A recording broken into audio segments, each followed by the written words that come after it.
tout le monde, comment ça va aujourd'hui? Personnellement, je vais très bien, je suis très contente de vous retrouver. Je m'excuse très sincèrement de ne pas être revenue vers vous pendant ces quelques jours. J'ai été fort occupée à l'extérieur, mais je vous retrouve avec plaisir aujourd'hui pour parler des enjeux de l'école maternelle. Je tourne cette vidéo pour essayer de vous faire comprendre à vous, chers parents, que l'école maternelle n'a rien d'une crèche ou d'une garderie. L'école maternelle, c'est un cycle à part entière, le premier cycle de la scolarité de votre enfant, qui depuis le mandat de Jean-Michel Blanquer est obligatoire. Alors, il est obligatoire pourquoi? Parce qu'il permet avant tout de sociabiliser avec d'autres enfants. Il permet à l'enfant de découvrir les choses dans le sens large et surtout de se préparer à entrer en école primaire.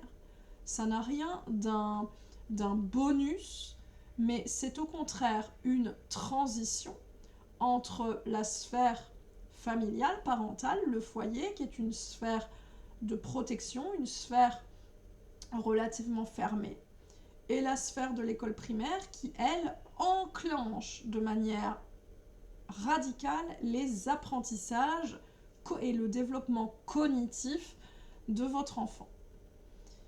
Alors, le programme de l'école maternelle, il se base sur 5 grands piliers sur lesquels je vais revenir maintenant.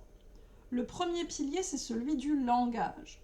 L'enfant n'apprend pas encore réellement à lire ni à écrire, mais il s'exprime oralement, il visualise les lettres, il enrichit son lexique en entendant et en utilisant des mots différents, et il se familiarise avec ce que l'on va attendre de lui à partir de la classe du CP.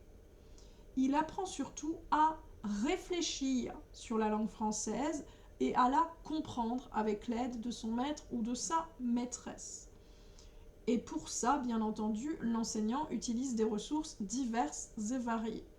Je ne dis pas que vous, parents, n'avez pas de livres à la maison, que vous, parents, n'êtes pas en mesure de lire des histoires avec vos enfants, ni de lui parler avec un lexique relativement étendu, mais tout le monde conviendra que la pédagogie est une chose utile qui n'est pas donnée à tous. En parlant du langage, on parle aussi de progressivité, de progression. L'enfant apprend petit à petit, et ce rythme-là, il est maîtrisé par les professeurs des écoles. Il est transmis à l'enfant. Alors, il y a non seulement le langage, mais également les activités artistiques.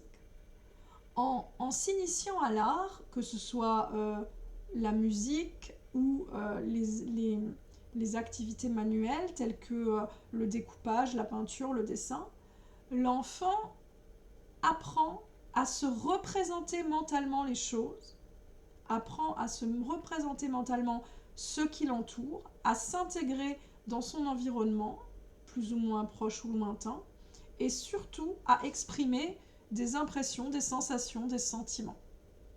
D'accord ? Je vais par exemple vous dire que les enfants joyeux vont souvent faire des dessins en utilisant les couleurs bleues et jaunes, alors qu'un enfant triste va instinctivement aller chercher le noir, le gris, peut-être le marron. D'accord ? Ils n'arriveront peut-être pas à parler, mais par le dessin, ils véhiculeront des messages, ils communiqueront avec nous, et l'école permet aussi à l'enfant de découvrir les différents domaines artistiques pour établir d'éventuelles préférences plus ou moins nettes et peut-être avoir des activités extrascolaires dans ce domaine-là. Alors, qui dit développement cognitif dit aussi son pendant, le développement moteur de l'enfant. Alors, à l'école, le sport est obligatoire. Il me semble que l'enfant doit pratiquer le sport 30 minutes par jour minimum. L'enfant découvre son corps, l'enfant apprend à se déplacer, l'enfant apprend à manipuler des ustensiles, des objets, l'enfant apprend à collaborer avec ses camarades, à faire équipe avec eux, à atteindre avec eux des objectifs. Le sport est très utile pour ça, puisque en pratiquant un sport, on va atteindre un objectif qui est de marquer des points ou de mettre des buts ou des paniers ou je ne sais quoi.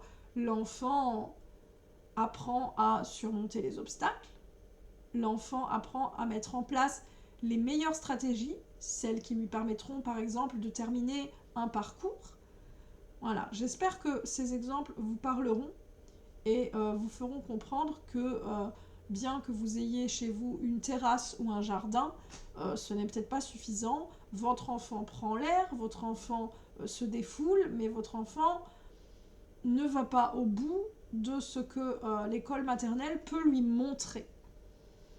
Alors, le quatrième palier, c'est celui de l'apprentissage des nombres et du numéral. Alors, encore une fois, à l'école maternelle, l'enfant n'apprend pas réellement à compter, il n'apprend pas réellement à calculer, mais il va se familiariser avec les chiffres et avec la notion de quantité. Et ça, c'est vraiment important. Ça aide en particulier à partager, à acquérir la notion d'égalité, d'équitabilité et à acquérir la notion de raisonnable aussi, à savoir que l'enfant qui a un peu n'est pas forcément pénalisé, l'enfant qui a beaucoup n'a pas forcément trop, et n'a pas forcément beaucoup pour les raisons qu'il croit. Et le dernier palier, c'est celui de la découverte du monde. Alors, par découverte du monde, j'entends découverte du temps, de l'espace et de la matière. Alors, on manipule des textures, on manipule des matériaux, on acquiert la notion de durée, on acquiert la notion de point cardinal, de pays, de ville. Hein. L'enfant qui va à l'école apprend petit à petit à dire qu'il habite dans telle ou telle localité, hein, et qu'il est de telle ou telle nationalité. Voilà, c'est que le début. C'est essentiel d'arriver à mettre des mots là-dessus, d'arriver à s'exprimer et d'arriver à se considérer et à se comporter petit à petit comme un citoyen à différentes échelles.